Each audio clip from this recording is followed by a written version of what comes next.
Paano nga ba mag-build ng isang financial consulting firm? Yan ang pag-uusapan natin sa video na ito dahil mag-share ako ng mga aking learnings and experiences patungkol sa pag-build ko neto, paano yung proseso, at paano dumami yung mga clients natin.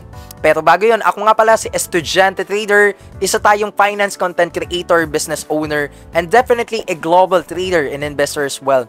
Gumagawa tayo ng mga contents about business, finance, and economics para makatulong po tayo sa mga kababayan nating Pilipino para sila ay maging knowledgeable dito. Kaya naman, mag-follow ka na sa aking mga social media accounts for you to be knowledgeable and aware of sa mga gantong topics. Okay? So, pag-usapan na po natin yan. Number one, ang mga tip natin sa iyo is definitely, kailangan muna knowledgeable ka.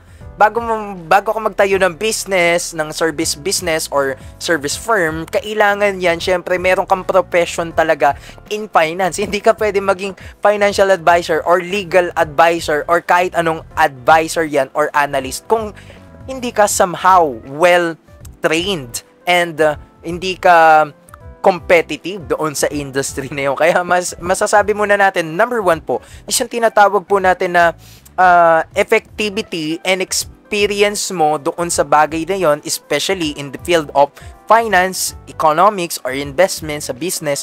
Kailangan dyan, meron ko talagang valid experiences, when it comes to your field. So, kaya naman dapat nag-aral ka talaga, hindi naman sobrang, kumbaga, plus point yon na nag-aral ka ng bachelor's in finance and economics, pero dapat po meron ka ring outside the box, di ba? Outside the institution, training, programs, and seminars muna sa sarili mo na inatenan mo for several years na.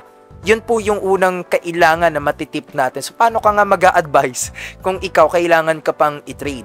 Okay? So, kailangan mo magpa-train, pero dapat sa sarili mo pa lang, bago ka magtayo nito, well-trained ka, no? At well-experienced ka sa finance, economics, and investment. So, yun po yung number one na kailangan po dito. Competitive ka dapat kasi dami mo ring kalaban, dami ring financial coach, ang dami ring crypto coach. So, napakarami po. So, number two, ito po yung proseso. Kailangan, syempre, magtatayo ka, i-register mo yan sa mga government agencies, no? Katulad po ng Securities and Exchange Commission, katulad po sa BIR din, katulad po sa DTI. Depende po kung anong klaseng business or firm yung itatayo mo. Ito ba ay one-man corporation, ibig sabihin sole proprietorship, pero kasi sa SEC meron ng isahang pagmamay-ari, no, na corporation, hindi na kailangan ng 5 na board of directors. So ngayon, depende po sa iyo, may mga kasama ka ba, diba? May mga grupo ba kayo or mag-isa ka lang at mag-hire ka na lang ng mga tauhan katulad ng mga accounting staff or mga legal advisor, legal counsel. Depende po sa iyo. So, kaya ang kailangan lang dito is, syempre, ikaw, desidido ka talaga, alam mo yung mga proseso kung paano siya buksan, pwede ka rin magpaturo, pwede kang mag-hire ng mga consultant mo, mga assistant din, sa pagbuo nitong financial consultancy service firm mo. So, kaya naman, kailangan po dyan, buo talaga ang loob mo, dahil medyo magastos siya at maraming kailangan. Okay? So, that's number 2, kailangan ready ka. Number 3, ito po yung tinatawag natin na system. Okay, kailangan may system ka. Ano ba yung sales process mo? Ano ba yung service process mo? Paano ba sila magre-reach out sa iyo? Ano ba yung mga services na ino-offer mo? Advisory ba yan? Coaching ba yan? Ano bang program yan? So, kailangan malinaw sa iyo bakit ka nagtayo ng financial consulting mo. Para ba sa personal finance? Para ba sa corporate finance? Or para ba sa investment advisory, coaching ba yan?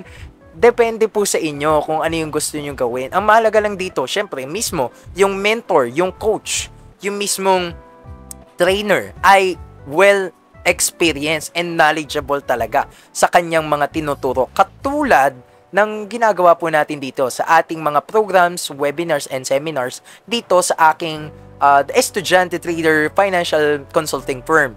So, sa akin po yan, ako yung may-ari niyan, and also we have na lang the mga editors, ganyan, mga BA, but we have also a legal consultant.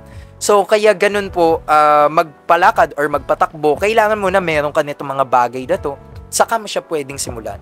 Kasi kung ikaw hindi ka pa sobrang knowledgeable, hindi ka pa sobrang well-rounded when it comes to any other field na kahit hindi ka connected sa investment, gusto mo magturo, gusto mo mag-advise, gusto mong mag-train ng mga tao, syempre kailangan mo na ikaw na-apply mo yun.